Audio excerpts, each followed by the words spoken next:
WNST, Tassel, Baltimore, and Baltimore Positive. I'm not used to having my logo as a bow tie in the logo. We're here at the Beaumont. It's all brought to you by the Maryland Lottery. We are letting ourselves play. Am I holding my lottery mask up? Yeah.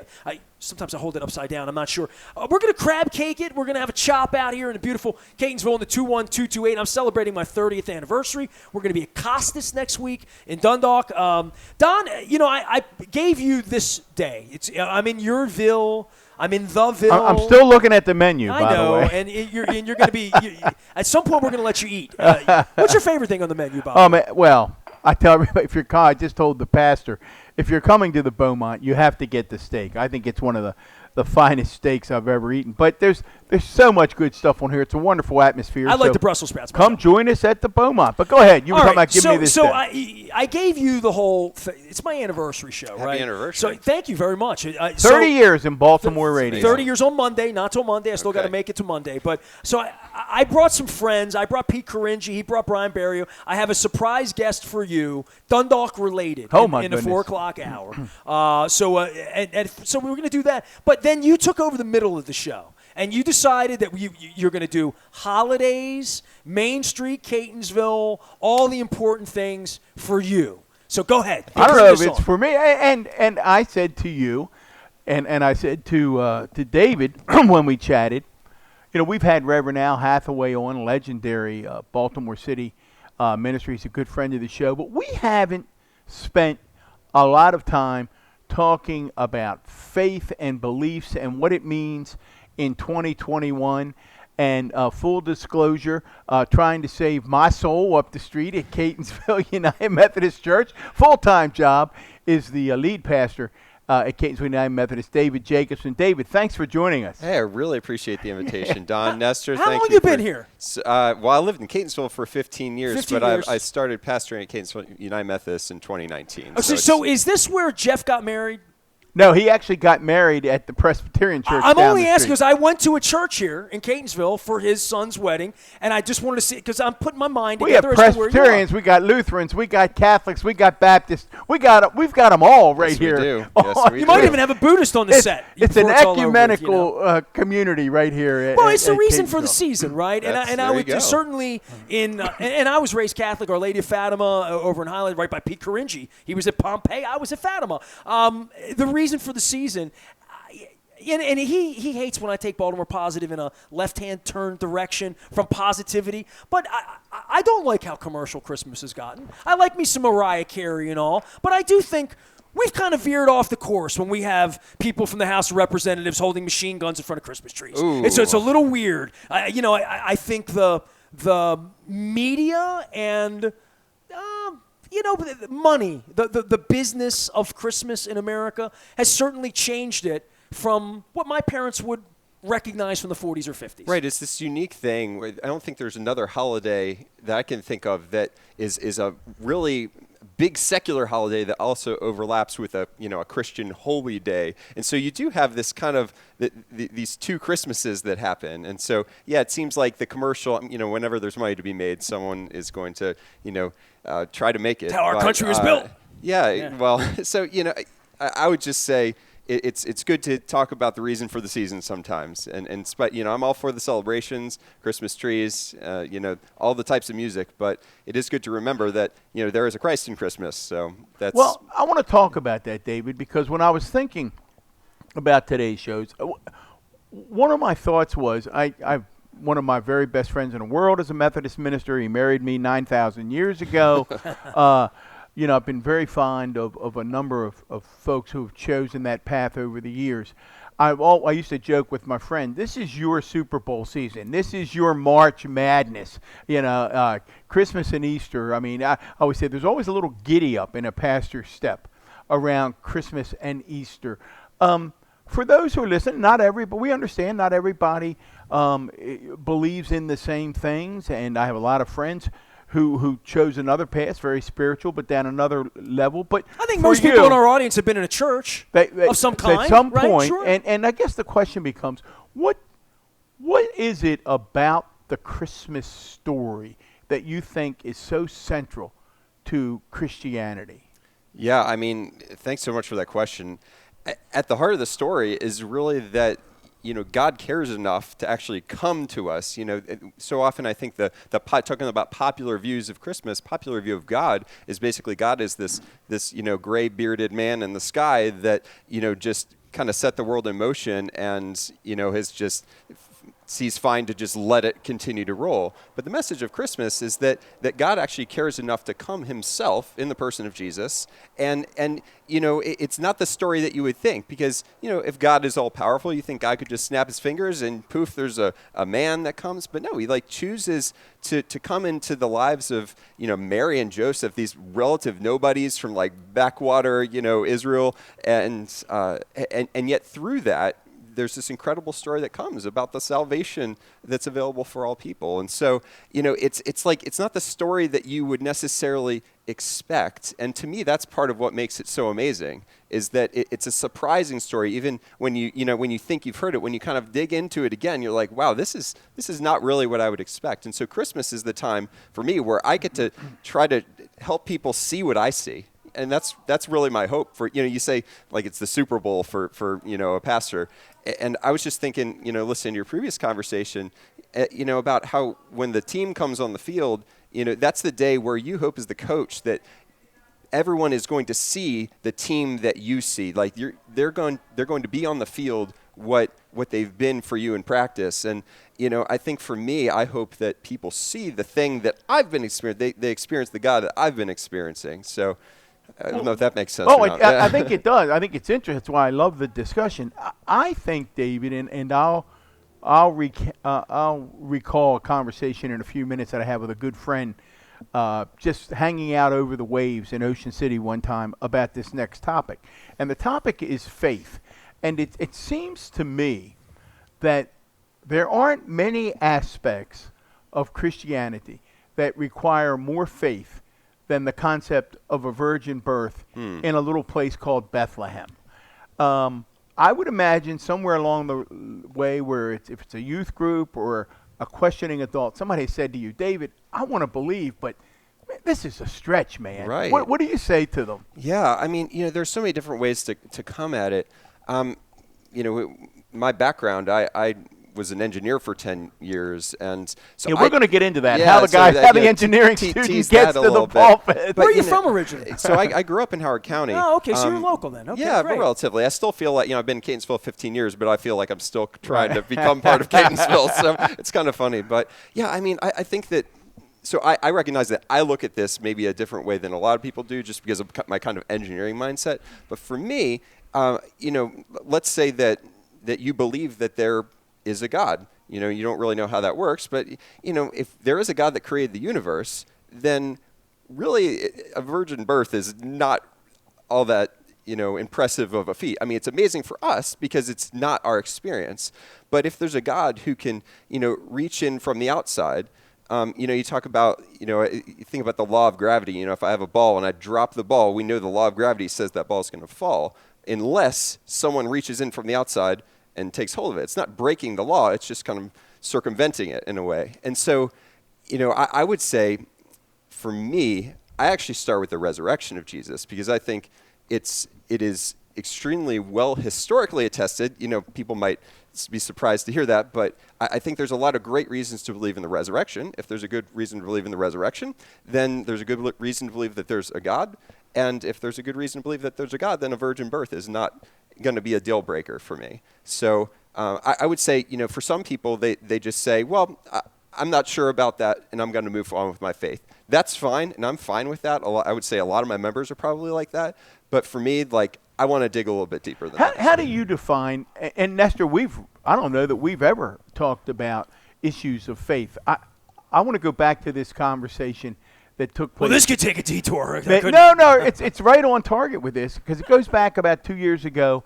I was with friends in Bethany Beach, and we were just enjoying the waves out beyond the breakers, and we were talking, and this good friend of mine is one of the finest people I know, and he's an atheist. The religion thing just doesn't work for him. And at one point his question, and I'll paraphrase, something like, how do you make it work? And I summarized it, and I want you to talk about faith and what it means to you. I said, that's a great question. I said, I guess for me, and probably everyone's different, is probably I realize that there are a lot of things that if you're going to ask me, do they make sense in terms of logically, I'd have to say no, but that's where I get to this leap of faith that I'll call and say, but you know what? I've made a decision that for my life, the comfort in my life and the way that I feel about the world and the way that I feel about going, it's important for me to just say, I'm going to buy this story, and it makes me feel good, and it does help direct behavior. I think an atheist would understand that. An atheist would say you have something that makes you feel good. You made a choice. Go with it. You made a choice. Go with it. And that gets to in the same way that Hindus make choices, or Muslims make choices, or Jews make choices. For any religion, if that's how I feel about religion. So we don't talk about it much, but I'm comforted in the fact that you're comforted, and you as there's well. Something to that. And there would be something to the fact that if I had a stronger belief that was fully vested in the same way that you believe in what you believe, that I may be more inclined in the same way that politically my feelings about Donald Trump are well documented. That won't change, right? But I believe that based on something, and it's okay if you believe the other.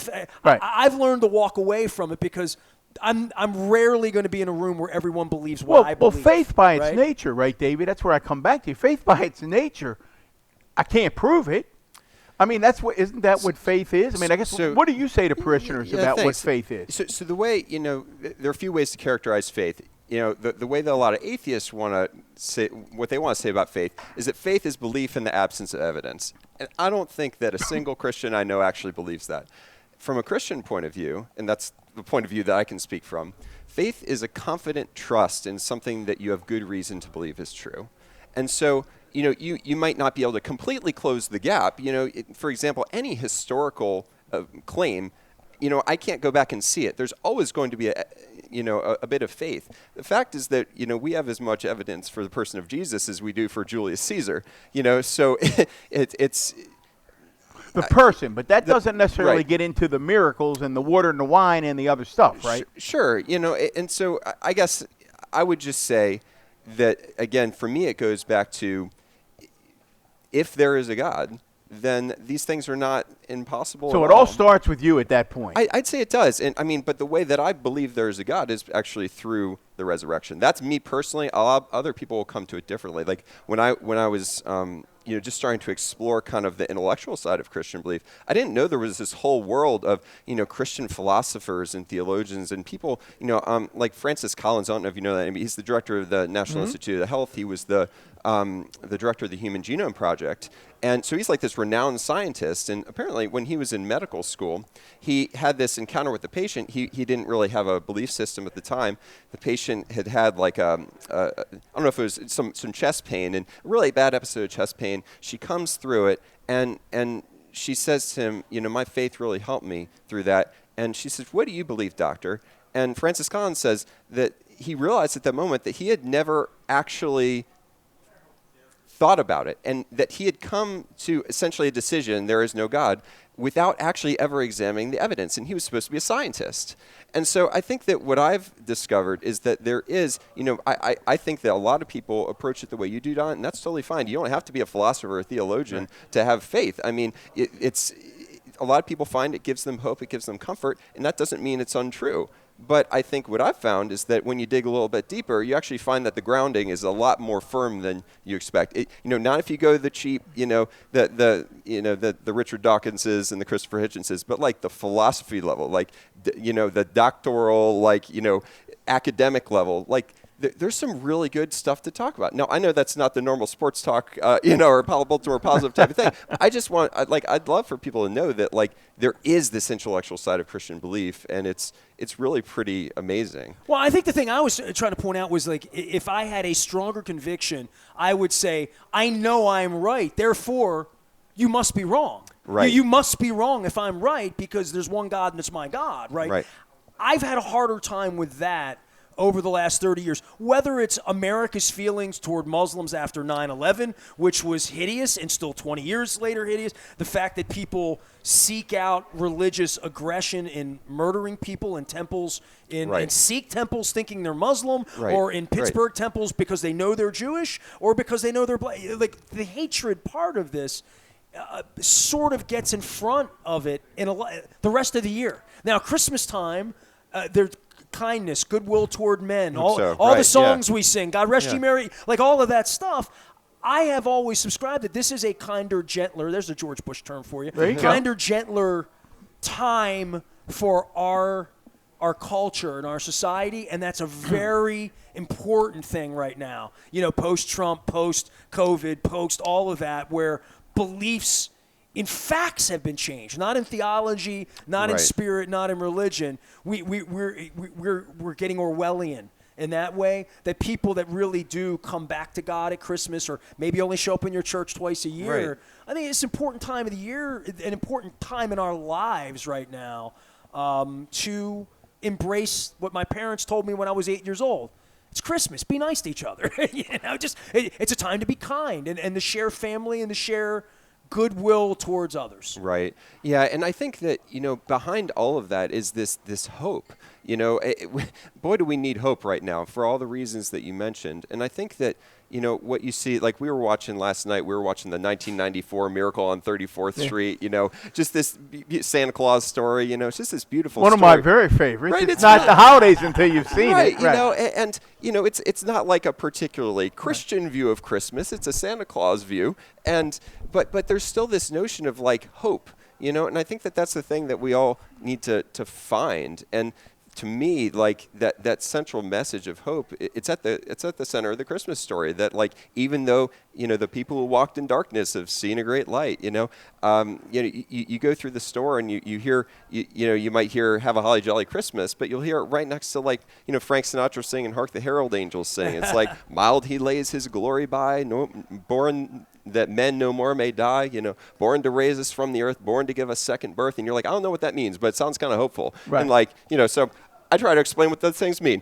No. Part of your role, not only explaining what those things mean, but I always think, and Catonsville itself is an extremely diverse, and when I say diverse, not only ethnically, but philosophically and politically, yours as being one of Catonsville United Methodist, one of the biggest churches in the region, right? I mean, it was. Certainly among the bigger United Methodist churches. We're no New Psalmist or anything like that, but yeah. among United Methodist Church. And it's an extremely diverse congregation. What are the challenges for a minister in managing that diversity?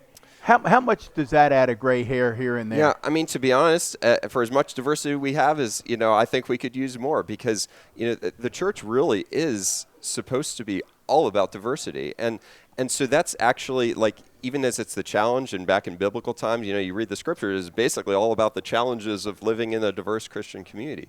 But that's the way that it's supposed to be, and there's this image that scripture uses about, and it's picked up in lots of places, but, body has many parts, and, that the hand shouldn't say the eye, I don't have any need of you. Like, so the challenge for me is just to always be redirecting people to recognize, like, you have a role in this body, and the miracle of the church is that it is this diverse body that somehow is able to operate together for a common mission. Like, and so just like the planet should, right? I would hope so. That's the goal. But I mean, Catonsville really is a diverse place. I've taken to walking around the community lately, trying to like literally just meet people. I even like mapped my congregation on Google Maps and just tried to be like, so where aren't we represented? And so like I've started walking there just to find out you've got a lot of a lot of immigrants from Pakistan and a lot of Hispanic folks that are in the community, and so I love to see greater diversity of nationalities continue to be represented,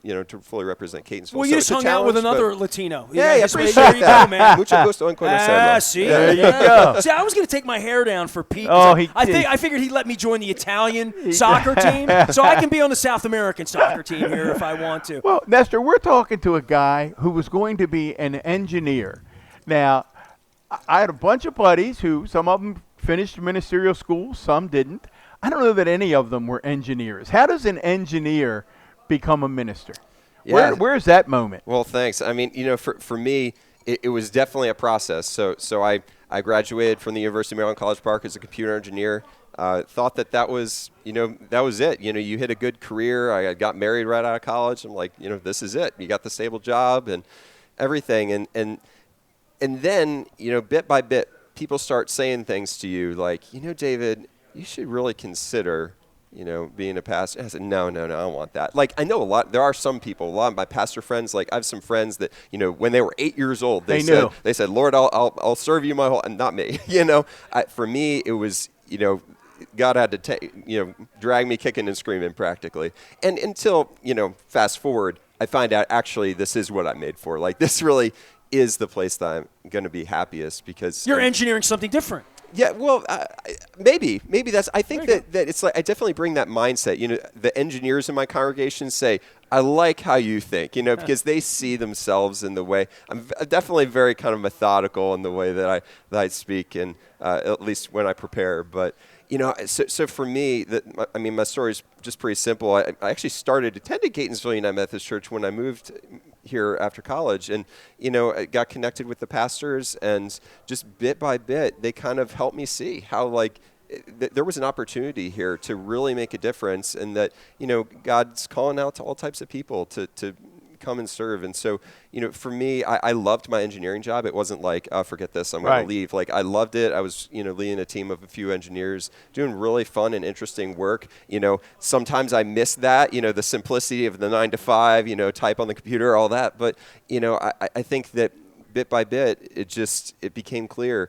And then I left my job to go to seminary. Still wasn't really sure if it was the right thing to do or not. But to make a long story short, at some point, God just made it abundantly clear to me. I basically woke up a different person one day. I know, kind of a radical conversion almost, to be like, wow, this is God is real, and this is what I'm going to give my life to. And this is it, and it felt right. How many years ago was that? Yeah, so the kind of conversion part. Yeah, honestly, 5 years ago. Just over 5 years ago. So I was in seminary already. So you were engineer for a long time. I was engineer for 10 years. Yeah. So that's an interesting story. Listen, before we let you get out, first of all, folks are listening. They're saying that guy sounds pretty good. I might check that church out. Where do they find out more about Catonsville United Methodist? Well, they can go to CatonsvilleUMC.org. CatonsvilleUMC.org, and they can check it out.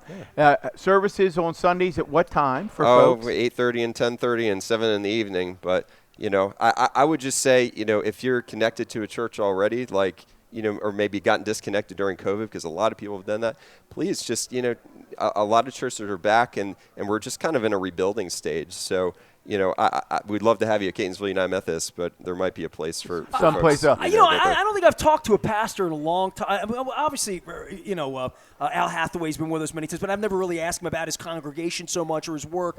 And being this, he leads people. For you in this thing, and I keep thinking, middle of the night, Don has a tragedy in his family. You obviously like a priest, but the counsel when your phone goes off at 10 o'clock at night, when you say 9 to 5, it's a different gig. It's not 9 to 5. It's a different gig, and maybe I've never really understood that part. He was my high school guidance counselor. Okay, by the way. So we're looking for guidance. When bad stuff happens in my life, I don't have a pastor to reach to. I would reach to a friend. Well, you do now, Nestor. Well, I do now.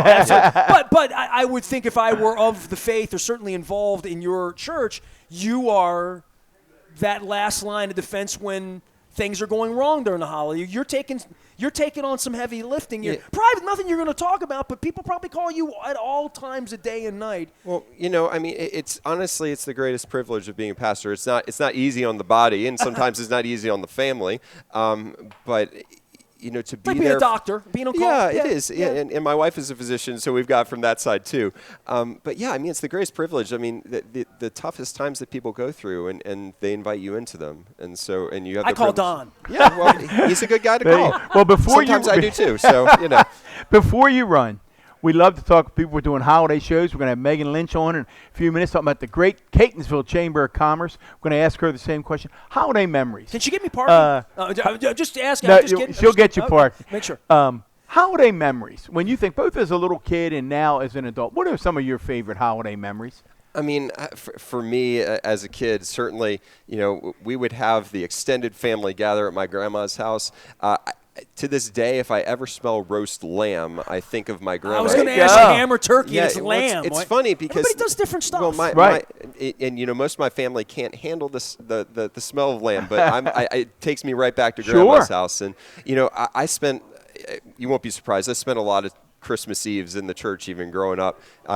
And often I was at 3 services. You sing the choir, you play trumpet for the second one, and you light the candles for the third one. Right, exactly. So, it's for me. We never went to that when it was crowded. Well, yeah. So hopefully it will be for a lot of folks, for a lot of churches again this year. But yeah, so I do have a lot of fond memories, and I think that a lot of people have those memories of coming into the church. You light the candles, you sing Silent Night, and you see the wonder. I know it's cliche, but there really is the wonder on the kids' eyes, during Christmas, and you get to see that and participate in that. So how early do your little ones get you up now? When are they allowed to come get mom and your dad? kids? Yeah, it's probably I've got an 8-year-old boy and a 4-year-old girl. Oh, he's so, putting yeah. bikes together Christmas we- Eve.